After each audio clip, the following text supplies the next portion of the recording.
News. Dan Dix here, reporting for Press for Truth. This just in, lone suspect dead after anti-terror operation in Ontario town. On Wednesday, August 10th, it was rumored that National Defence personnel were warning about a terrorist threat. The RCMP said it was investigating credible information about a potential terrorist threat. And here the Toronto Transit Commission said that they were aware of a terror threat investigation yesterday morning, but it had no specifics attached to it, including city or location. We took the opportunity, however, to remind our workforce that if they see something, say something, and to be vigilant at all times. Now, later that day, around 4:15 p.m., 25 police cars, some of them marked and others unmarked, were sitting outside a house in Strathroy. This is a small community outside London, Ontario. Now, Aaron Driver, he was a 24-year-old Winnipeg man, was under a peace bond. And he was shot in the head by police after reportedly setting off a bomb in a taxi. Now, this cab driver survived with just a few scratches, and so did Driver, but he was then shot, apparently, as he tried to set off a second homemade bomb. Now, what actually occurred here is not quite clear yet at all. We know that Driver left his house, he got into a cab with directions to head towards a busy London area, but before they even left the driveway, one of the bombs detonated, but it was not strong enough to either kill Driver or the cab driver. Now, according to Post media sources, the cab driver worked for Leo's Taxi, and he was told to stop and get out and to do an army crawl. But by who? The police? I mean, did they somehow just arrive on the scene quickly enough, or was it that they were already close by and waiting?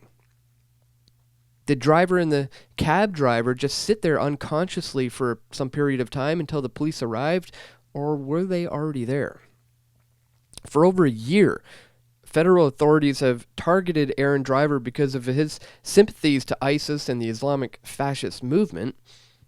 He's made his ideas known and quite public on social media. And of course, everything you do online is tracked and tagged. The old Russian KGB could have only dreamed of such control. Now, despite no real ties to any leadership of ISIS and without any charges being laid, Driver spent over a year bouncing around from jail to jail and from courtroom to courtroom. And a court order eventually dragged him from his home in Winnipeg to this quieter Greater London suburb. Now, Driver had no criminal record. The Canadian state put a 24/7 GPS tracking device on him, and they forced him to live with his sister just outside of London, and they prohibited him from using any computers or the internet until September of this year. So, if he had built his own explosives, he certainly wouldn't have gotten any help from the internet. So where did this credible threat come from? Perhaps there's more than what meets the eye. Driver's own father says here that he did not understand how the 24-year-old was able to compile bomb materials while he was the subject of a terrorism peace bond. But he said he did not blame the police officers for their actions. No, not at all. The way I see it, they did what they had to do. He would not surrender. I'm sure they gave him ample chances, the retired military officer said. They did what they had to do, so do I blame them? Not at all. So, who is to blame here? Just last week, we covered the fact that a so-called terrorist cell was exposed as a Canadian government operation. We know that time and time again, it's the Canadian government, through the intelligence agency Black Ops, who have always been the ones to blame here.